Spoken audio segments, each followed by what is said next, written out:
Bonjour à toutes et à tous, j'espère que vous allez bien. Eh bien, tout d'abord, je vous souhaite une excellente année 2024, que tous vos rêves se réalisent, mais surtout, je vous souhaite une excellente santé.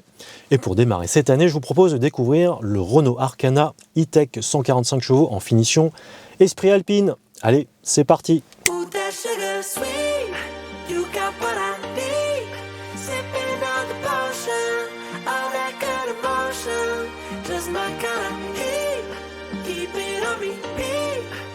Pour ceux qui ne me connaissent pas, moi c'est Eric, et si vous souhaitez des vidéos de qualité garanties sans bout de pixels ni pixels morts, même sur votre télé 4K, eh bien c'est sur ma chaîne que ça se passe et je vous invite d'ores et déjà à vous abonner à ma chaîne. Alors avec plus de 31 000 modèles vendus en 2022, plus de 25 000 entre janvier et octobre 2023, juste derrière son petit frère, le Renault Austral, eh bien c'est un modèle qui plaît beaucoup grâce à son design de SUV coupé.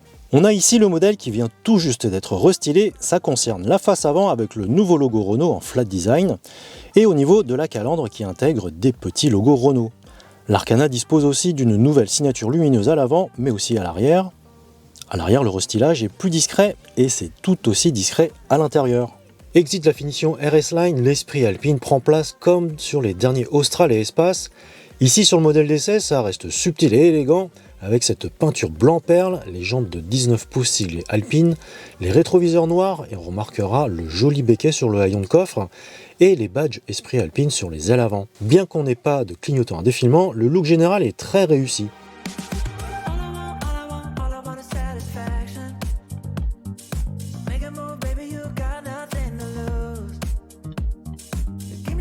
L'Arkana est basé sur la plateforme CMF-B, qui est aussi partagée chez Nissan sur le Juke 2, chez Dacia sur les Logan 3 et Sandero 3.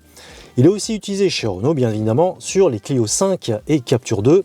Ils ont aussi leur clone chez Mitsubishi, respectivement le Colt et l'ASX.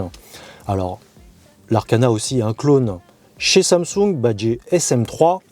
Et oui, l'Arkana est fabriqué en Corée du Sud, dans l'usine de Busan. Alors il faut savoir aussi qu'il y a une version sur le marché russe de l'Arkana, mais celui-ci est basé sur la plateforme du Dacia Duster. Voilà pour la Minute Culture. L'Arkana a quand même un empattement un peu plus grand que ses cousins à 2,72 m, ce qui porte la longueur à 4,56 m avec la même hauteur que le Captur à 1,57 m. Par contre, l'Arkana est un peu plus large avec 1,82 m.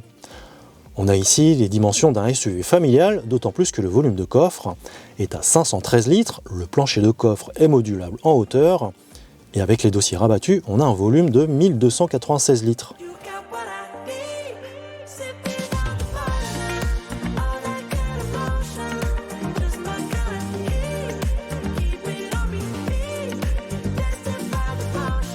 Alors à l'arrière, l'habitabilité est vraiment super, on a bien que ce soit un SUV coupé, donc avec le profil de coupé, là je mesure un peu moins d'1,80 m, je ne touche pas du tout le plafond. Et au niveau des jambes aussi, c'est vraiment pas mal du tout. Là j'ai réglé le siège selon ma position de conduite. Et bien j'ai encore pas mal de place au niveau des jambes. On est vraiment bien installé à l'arrière avec les sièges en simili-cuir. Là, par contre, à l'arrière, on a des plastiques durs et on n'a pas l'éclairage d'ambiance LED, contrairement aux passagers avant.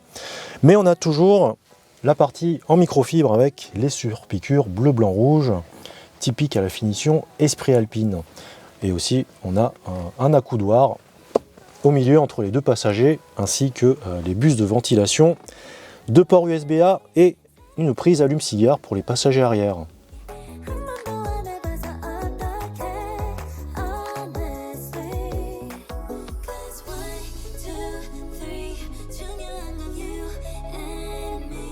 L'Arkana partage la plateforme avec le Captur et ça reprend donc son intérieur. Mais c'est plutôt bien présenté. On a donc l'info de divertissement qui est fluide. Là, on a CarPlay et vous pouvez voir que c'est totalement fluide avec des widgets, vraiment très sympa. Alors certes, on n'a pas non plus Android Auto comme dans le nouvel Austral, mais ça fonctionne bien, ça fait vraiment le job. Et là, derrière le volant, on a un très beau combiné d'instrumentation qui changera aussi en fonction du mode de conduite dans lequel on sera. qu'on soit sur le mode MySense Sport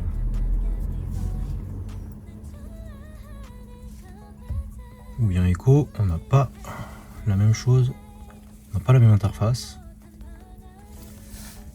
Il y aura juste grâce au bouton sur le côté droit qu'on pourra changer.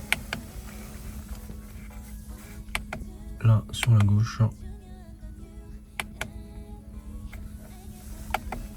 Donc c'est minimaliste, mais l'essentiel est là et c'est vraiment très bien présenté, donc il n'y a aucun souci là-dessus. C'est pas plus mal, au moins on s'y perd pas et c'est vraiment très bien présenté. Et pareil, hein, en termes de qualité des matériaux, sur cette finition Esprit Alpine, on a donc tout ce qui est bleu, blanc, rouge là, sur le volant, contre-porte. Et on a de très jolis sièges avec de la microfibre et du simili-cuir. On a un très beau plaquage en bois sombre. Bon, c'est pas du vrai bois, mais ça présente vraiment bien. Bonne qualité intérieure. On a des touches de raccourci sur quelques fonctions. Bienvenue. La climatisation, c'est vraiment très bien présenté. Deux ports USB-A, port auxiliaire et l'allume-cigare. Le pommeau, très joli je trouve. Bon là on a un petit emplacement, alors je sais pas, peut-être mettre la carte clé ou autre chose. Donc là le frein à main et puis le frein automatique, deux ports gobelet et un rangement sous la coudoir qui est lui coulissant, très pratique. Voilà comment on est à bord de ce Renault Arcana. Et sur le côté gauche aussi on a d'autres fonctions. Maintient l'alerte de franchissement de ligne, là pour régler l'intensité lumineuse des écrans, la hauteur des phares, et là pour le volant chauffant. Alors, effectivement on a le volant chauffant et le siège chauffant, très sympa.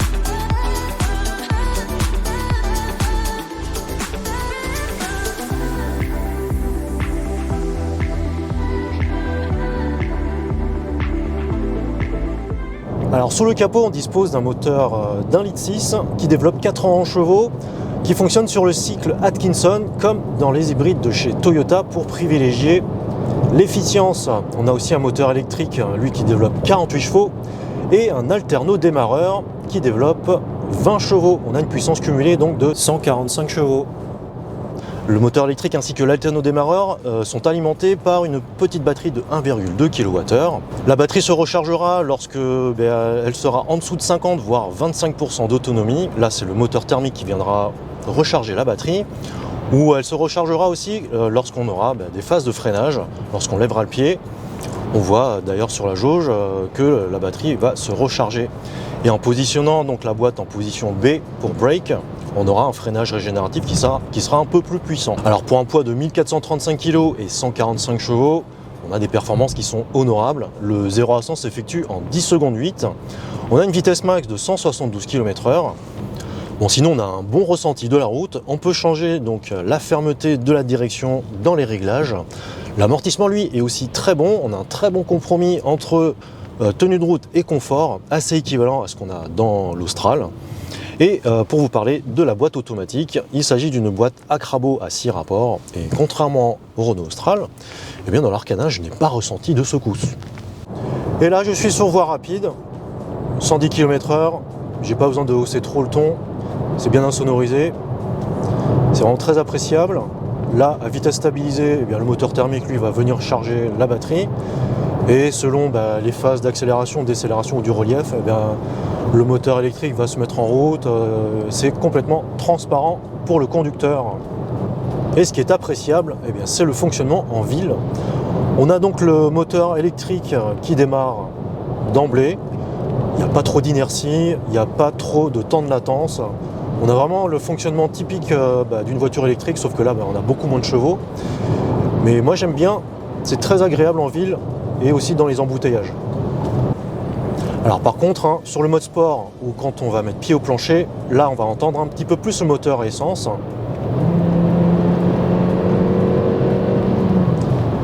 Donc en plus de ça, ça s'essouffle un peu dans les tours. Donc c'est une familiale hein, qui va se conduire en bon père de famille. Bon mais sinon à 130 km/h, voilà, j'ai pas besoin de trop hausser le ton. Là les bruits d'air sont assez bien contenus. Bon, ça souffle quand même un peu là au niveau des montants, mais je trouve que c'est quand même bien insonorisé. Et plutôt honnête. Alors même en accélérant, pied au plancher, on n'entend pas trop le moteur thermique, ce qui est plutôt pas mal. Là la boîte descend de 2 rapports en fait quand on met pied au plancher. Voilà, 130 km/h avec les bruits d'air. Hein. C'est couvert par le bruit du moteur est couvert par les bruits d'air, donc franchement c'est bien insonorisé à bord de l'Arcana. Donc sinon au niveau de la conso là, quand je suis passé à 130 km/h, j'étais à 5,5 litres, là c'est passé à 5,8 litres. Donc 5,9 litres là à l'instant, donc c'est plutôt pas mal en termes de consommation. Donc là je vais finir le trajet ville, voie rapide, autoroute. Et je vous dis combien j'ai consommé sur ce trajet-là. Pour vous parler des consommations, le premier trajet que j'ai effectué, c'est depuis Paris vers la banlieue sud, un trajet d'une vingtaine de kilomètres. J'ai eu une consommation de 5,9 litres. Alors il faut savoir que depuis la porte d'Orléans pour aller dans la banlieue sud, sur la 6, il y a une très grande montée. Donc 5,9 litres, c'est vraiment un très bon chiffre. Deuxième test que j'ai effectué, c'est un trajet, une boucle de 89 km qui va mêler de la ville, de la voie rapide et de l'autoroute à 130 km/h. Là, j'ai eu un trajet de 89 km pour une consommation de 5,4 litres et j'ai effectué en tout 29,9 km en tout électrique. Donc c'est vraiment un très bon score aussi. Et là, pour restituer le véhicule, j'ai effectué un trajet de 25 km avec une consommation de 4,4 litres. Alors sachant que là, sur ce test-là, j'ai roulé en mode éco. Donc là, on a vraiment de très bons chiffres de consommation. Pour vous parler des tarifs, l'Arcana avec la motorisation full hybride est disponible à partir de 33 000 € sur sa finition d'entrée de gamme Evolution. Sur ce modèle d'essai, on est à 41 150 € car on dispose de pas mal d'options, dont la peinture blanc perle, le toit noir, le toit ouvrant. On a le pack Easy Park Premium avec la caméra 360, l'aide au stationnement automatique qui fonctionne bien d'ailleurs, je viens de l'essayer.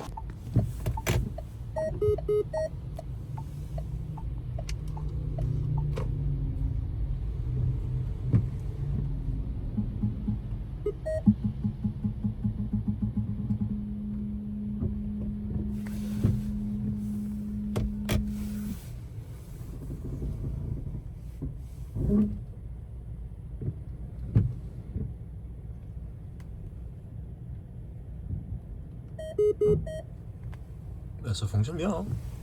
On a aussi le système audio Bose qui offre aussi une très bonne qualité audio. Bien que l'Arcana ne dispose pas des mêmes technologies que l'Austral, Renault propose au travers de cet Arcana un très bon SUV coupé, polyvalent, familial, aux consommations maîtrisées.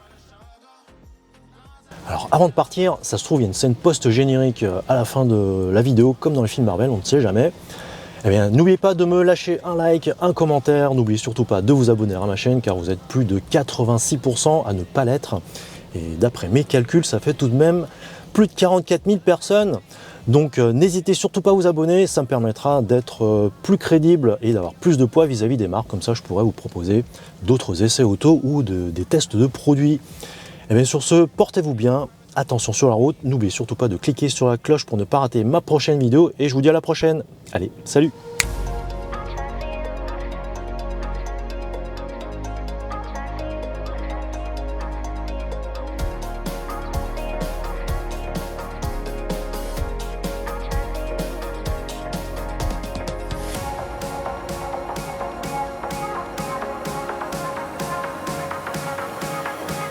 On est bien loin du tuning opéré sur cette Arcana que j'ai pu voir dans la rue.